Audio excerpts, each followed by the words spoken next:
Psych majors, psychologists of Reddit, what are some of the creepiest mental conditions you have ever encountered?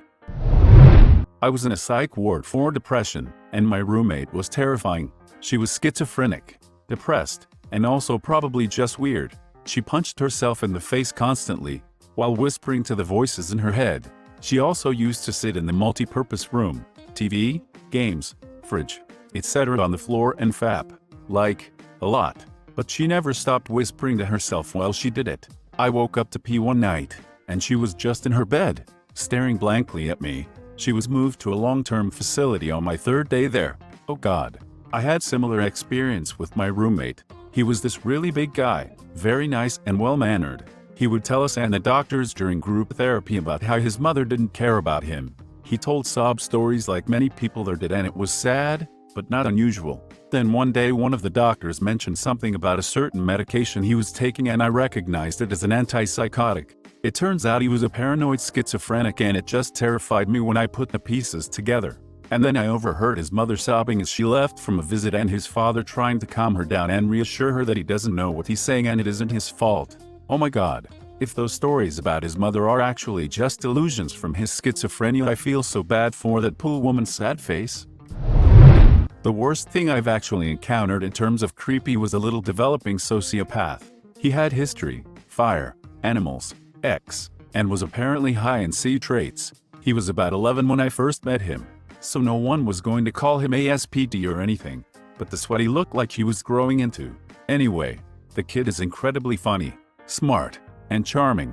No one can believe what his previous school and doctors were saying about him. I was new there, so I was taken in as well. Then, one day he gets in trouble for stealing, and we had the proof on camera, but he didn't know that. I'm sitting in as a witness, security, while he's going through this whole series of emotions. Surprise, indignation, fear, anger, etc., as he pretends he has no idea why he's being accused. Then we show the tape and he just stops dead, blank expression, and says something to the effect of, "So what? You were just wasting my freaking time." It was another voice, a completely different personality coming out of this kid, like you flipped a switch. I've seen Summit, but that moment was creepy as hell. That is incredibly creepy. Sorry if I'm being ignorant by asking this, but what happens to kids like this? Do you just let them back into society? Yes. Once you turn 18, your juvenile record doesn't really mean anything. You get a chance to start over. Being an adult with antisocial personality disorder is like anything else though. Some of them learn to recognize emotions, fake empathy, and generally stay within the boundaries of the law well enough to live their lives harmlessly.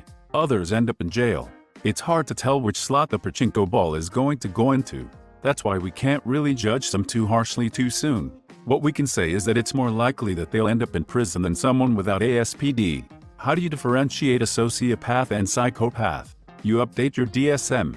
That's a little jokey joke. Seriously though, they are used interchangeably most of the time. Some people don't like saying psychopath, because it sounds similar to psychosis, which is a horse of another color. If you look up the traits, you'll see very similar, if not the same traits being attributed to each diagnosis. I've never heard of anything more psychologically incredible than a fugue state, when the mind can't deal with reality, so it just creates an entire new world for itself to live in. Reactive attachment disorder. I worked at a group home for kids with this disorder, and it was creepy before I fully understood it. Children who have suffered severe abuse and neglect early in life often have their ability to form healthy attachments to caregivers, or anyone, destroyed. Some of them would cling to me, call me mommy, and beg to come home with me 30 seconds after I met them.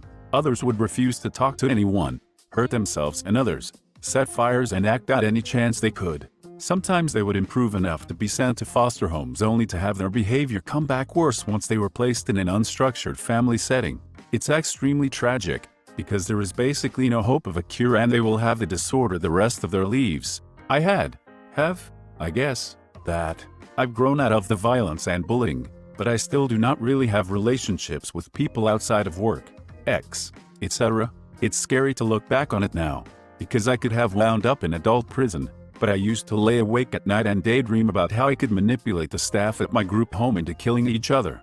They were like Diago-level schemes. I figured out who was screwing who already didn't like each other, etc. I was even worse in foster homes. I bullied other kids for money and stuff. ran away constantly, stole everything I could get away with.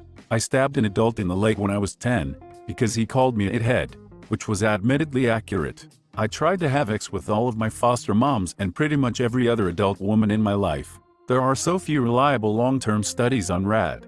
Existing research suggests kids do grow out of it to the point where they no longer fit the diagnostic criteria as adults, but it still impacts their relationships. This is one of the reasons I think it's wrong to even suggest a child has antisocial personality disorder before age 18. Once you have that label, it sticks, and if a kid thinks they were born bad, they're more likely to act it out. I'm really sorry for what happened to you.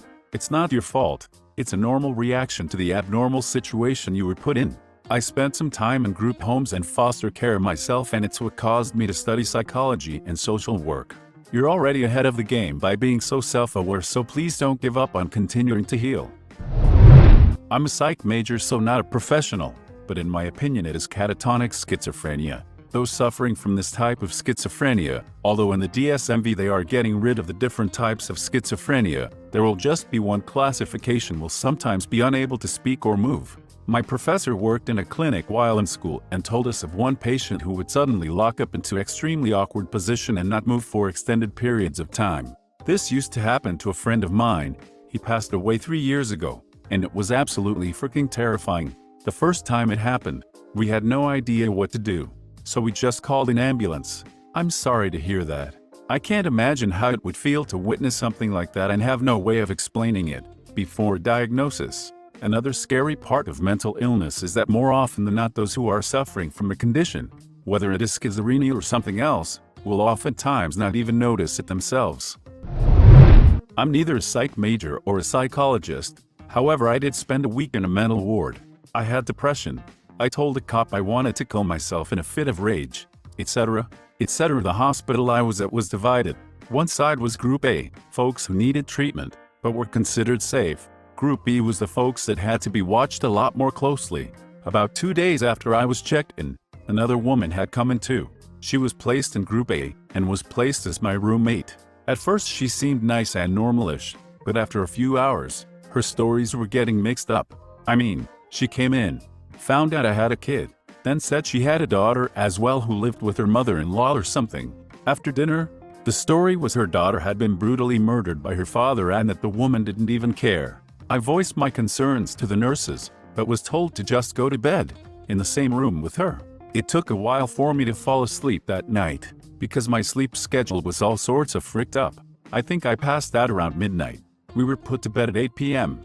I'm not sure how long I was asleep for before I was woken up to my roommates strangling me. Now, we were placed in the last room at the end of the hall, far from the nurse's desk. Plus I was being strangled, so I couldn't even yell for help. I thought I was going to die, but I had fallen asleep with the book, so I bashed the book on my roommate's head and booked it out of the room. The nurses probably thought I was the super crazy one, yelling at them. I'm not sure they would have believed me if it wasn't for the fact I had hand marks around my neck. My roommate was transferred to the other side of the ward, locked up with limited time out of her room. I never bothered to ask what her deal was. I didn't want to know. I had a new roommate by the end of the day, a really nice older lady who was a lesbian. I told her about crazy roommate number 1 and we would just shoot the at 4 hours at night until I was ready to pass out. What reason is there to have roommates in a psych ward? Sounds like asking for trouble. What the actual frick? I am a paranoid schizophrenic. I don't believe there is anything scarier on the planet than an episode. Nothing is more terrifying than being betrayed by your own mind. The things you hear and see. It's awful. I'm not a psychologist, but I was in a mental institution for attempted suicide. Lots of bad things had happened to lead me to that choice. Please don't judge, but, as I was saying, there was this girl there, named Anna, and she would comb her hair in the morning and talk to herself. Sometimes she would start to violently scream at herself. One time she grabbed her hair, as if it wasn't her pulling it, and forcefully bashed her head repeatedly into the mirror screaming, "Love me, love me." And at night she would start to play with herself and scream her father's name. I have never been so scared in my life. This girl Anna was only 15. Her father would rape and abuse her. The mother was beaten also. I never want to relive that ever again. This is just sad. Her bastard of a father ruined her life at such a young age. I can only imagine the horrors she went through that brought her to that state. One thing I have hoped for while studying psychology is that anyone can recover with proper care. Hopefully she can be helped. The one thing I've learned from being on the other side of the desk is that for people with born illnesses it's more like anyone can stabilize. Boss once told me that he knew plenty of people that had bipolar that could hold down a job. I tried to explain to him that the fact that he was saying that like it was an accomplishment proved my point. Also, the girl might have some mental instability already prevalent. I mean, the dad screwed her up obviously, but that's definitely an extreme psychological break that has at least some root in brain chemistry. Add the fact that Psyche's status is hereditary deranged dad kid with worse odds neurotransmitter-wise. My point is that recovery always seemed like a pipe dream to me. I'm just trying to like not die, and maybe get some pizza or X every once in a while. I would never judge anyone when it comes to suicide. Just had to say that, because I know I would hate to be judged. This thread is making me really freaking appreciate the fact that I don't have any of this really. And what makes you feel this way? Scribble scribble. Thanks for watching. If you enjoyed the video, please smash the like button and leave a comment which story you liked the most. Subscribe and hit the bell notification for updates on our latest videos. And don't forget to check the links in the description box for more awesome content.